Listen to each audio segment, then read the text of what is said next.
Good day guys, at samahan niyo akong magpalit ng ating gulong, no? So kitang-kita niyo naman ang ating gulong at napakanipis, sobrang pudpud na ng ating gulong dahil ito ay hindi pa natin napapalitan mula nung ating binili. So nakadalawang palit na tayo ng ating gulong sa likod, bali ito namang harap ay kapanahunan na niya. So tara at samahan niyo ako magpunta sa bilihan. Let's go! Tara na nga guys at aalis na tayo. I-start na natin ang motor. Tara at ating patakbuhin. Nandito pa lang tayo sa Mexico. Yan, nakikita nyo naman yung bayan ng Mexico. So binabaybay na natin yung bayan ng Mexico at talagang napaka-busy lugar itong lugar na ito, no? So kakanan lang tayo dyan. Dire-diretso tayo. So madadaanan natin yung Pure Gold Mexico, no, papuntang Santa Ana. So pupunta nga pala tayo ng Santa Ana ngayong araw. Ayan, binibilisan ko na. Super bilis na yan. Ewan ko na kung hindi pa tayo mabangga niyan. O muntik na nga tayo mabangga man, mga kaibigan. So tara, eto na, nakarating na tayo. Ayan, nasa roundabout na tayo ng papuntang Santa Ana, no, going to JD Bolus Motor Shop. Yan, yung ating kaibigan, no, tropa natin yung mag-asawa dyan. Shoutout sa inyo, dalawang mag-asawa. Ayan, at binibilisan ko na, super bilis na. Umabot na siya ng 120. Ayan, umabot na ng 120 yung takbo natin, mga kaibigan, no. Ayan na, na-traffic pa ng konti. At ito na nga, nakarating na tayo ng JD Bolus Motor Shop. Dito lang yan sa may Santa Ana, no. Ayan, susuki na tayo dito. Dito rin tayo bumili ng ating gulong ng ating Honda Click.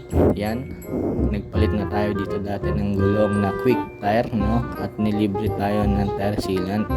So ewan lang natin ngayon kung may libre na naman tayo. So ayan na nga si Paps, ang asawa ni Ma'am, yung may-ari ng JD Bolus Motor Shop. Kinakausap na nga natin na magpapapalit tayo. So busy lang siya, unahin lang muna natin si Tatang.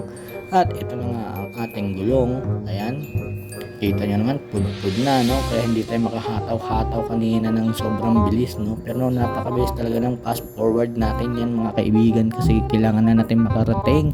At ito na, nakakita tayo ng isang batang cute, no? Kahawig pati ni Juni Boy. Ayan, shoutout sa iyo, bata. Alright, ito na nga, at kinuha na ni Bossing ang ating gulong.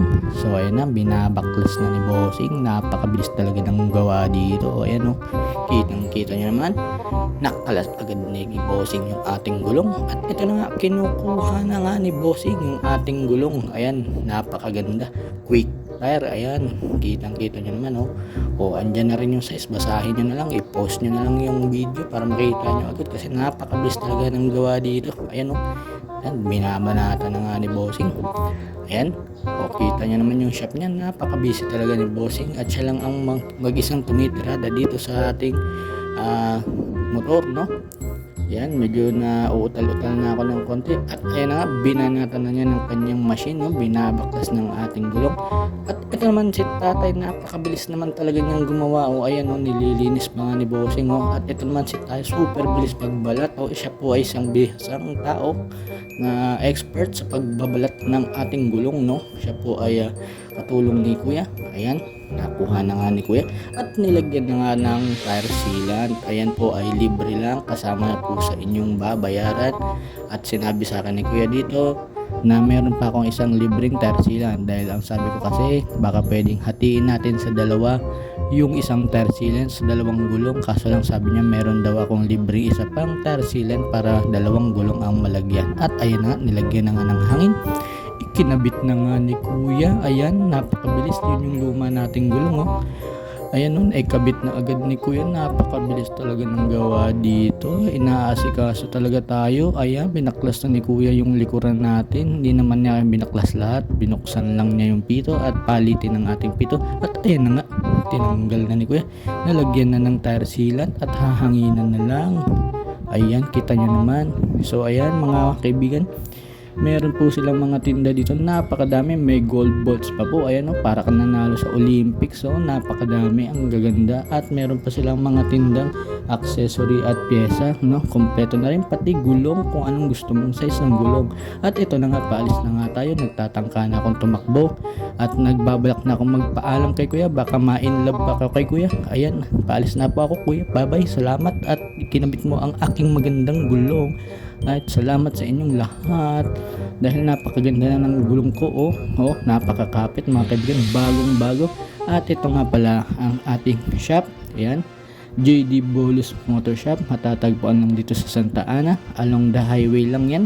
Kung papunta ka ng Arayat, madadaanan mo yan. At ito, kompleto sila sa kanilang mga tinda. Meron na silang mga pang gear oil, pang engine oil, gold bolts, kung ano-ano pang accessories na pwedeng ikabit sa motor. At meron na rin po sila ditong mga gulong. Ayun, makikita nyo dyan, ayun sa likod may mga gulong.